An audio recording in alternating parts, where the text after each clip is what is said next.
Fourth सब topic की बात करते हैं, फैक्टर्स अफेक्टिंग एंजाइम एक्टिविटी।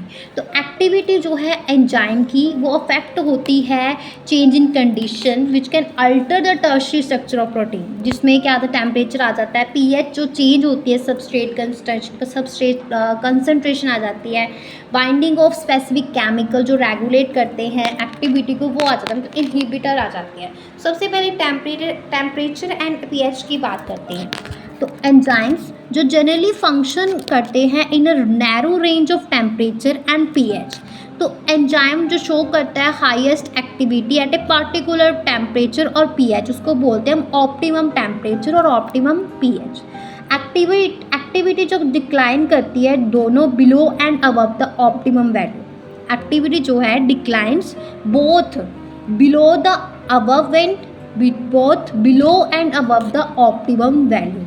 लो टेम्परेचर जो है प्रिजर्व करता है एंजाइम को टेम्परली इन एक्टिव स्टेट, जबकि हाई टेम्परेचर जो है वो एंजाइम एक्टिविटी को क्या कर देता है, डिस्ट्रॉय कर देता है, क्योंकि प्रोटीन जो होते हैं वो डीनेचर्ड होते हैं बाय हीट। ओके, उनकी पेप्टाइड बॉन्ड क्या हो जाती है, टूट जाती है। क्लियर है?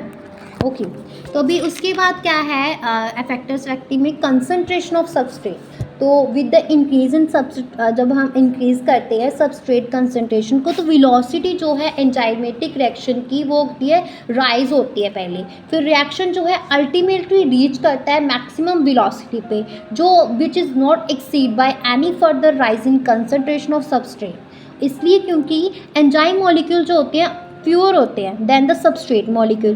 तो after saturation of this molecule there are no free enzyme molecules to bound with additional substrate molecule. इसलिए एक्टिविटी जो है एंजाइम की वो हमेशा मतलब वो भी क्या रहती है, सेंसिटिव रहती है किसके लिए, प्रेजेंस ऑफ स्पेसिफिक केमिकल्स जो क्या करें, बाइंड करें एंजाइम के साथ। तो जब बाइंडिंग होती है केमिकल की, when the binding of the chemical shuts of enzyme activity, इस प्रोसेस को हम बोलते हैं इनहिबिशन।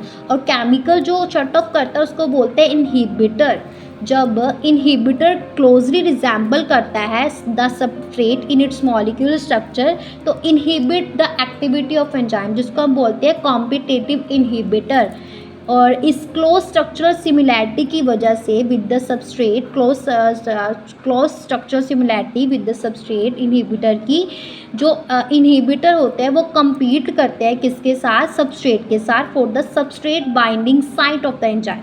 और कंसिक्यूटली जिसके नतीजे के फलस्वरूप क्या होता है कि हमारा जो परिणाम स्वरूप क्या होता है कि जो हमारा सबस्ट्रेट होता है वो बाइंड नहीं कर सकता एज ए रिजल्ट, और एंजाइम एक्शन जो होता है वो डिक्लाइन हो जाता है, जिसकी एग्जांपल क्या है, inhibition of succinic dehydrogenase by malonate which closely resemble the substrate succinate in structure, और such competitive inhibitor are अक्सर use in the control of bacterial pathogen as a antibodies use करते हैं किसको, मेलोनेट जो inhibitor है chemical को।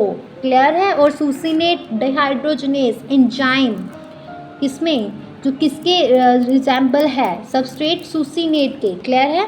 तो यहाँ पे हमारा फोर्थ सब टॉपिक कंप्लीट होता है 12th एंजाइम के आगे।